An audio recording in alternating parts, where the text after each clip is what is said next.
Hey guys, it's Tuesday, so that means it's time for Quick Tip Tuesdays, so let's fire it up. In the process of mixing, one of the most important steps is EQing, but as a beginner, I didn't really understand the purpose of it, so therefore I had no clue of what I was trying to achieve, which means I didn't know how to achieve something like a super clean filtered sound, or something like a radio/phone voice filtered sound. The quick tip for this Tuesday is in the form of a checklist for beginners to help you gain some form of an objective when it comes to EQing. So number one is that you need to have an idea of what you're trying to achieve with the EQ. So some questions that may arise is, am I cleaning up the low end? Or am I removing some annoying frequency that's resonating, causing problems in the mix? Or am I going to use the EQ in a more drastic way to create a phone voice effect as mentioned earlier?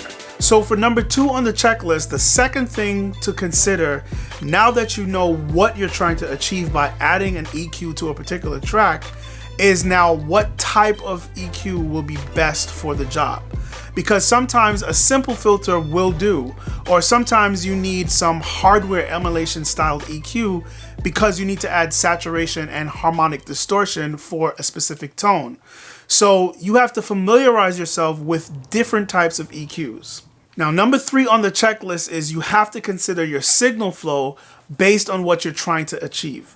The signal flow does matter, which is dictated by the order of the plugins in the signal pipeline. Also, be aware of your DAW's signal flow order because it may vary from one DAW to the next. So because the signal flow matters, you can use an EQ and then now follow that with another EQ, both serving 2 totally different functions, but the order does matter. You can do an EQ, then a compressor, or you can do an EQ, then a compressor, then an EQ again. Once again, the order does matter and you will get different results based on the order of the plugins. So now with everything that I just laid out, you now see that you first have to learn how to create something like a phone voice effect or that old radio sound. And the more you learn to create those effects with different types of EQs, you will start to understand which EQs works best in certain situations.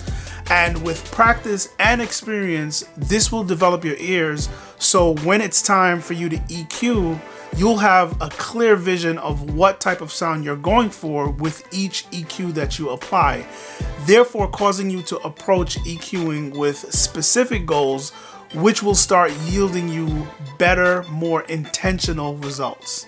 Now listen, if something sounds fine, you don't have to put an EQ on it. Everything in the mix does not need to be EQ'd. So make sure that you have a vision and a purpose for the EQ. Okay guys, that was the quick tip for this Tuesday. Thanks for watching, and as always, you'll see me in the next video.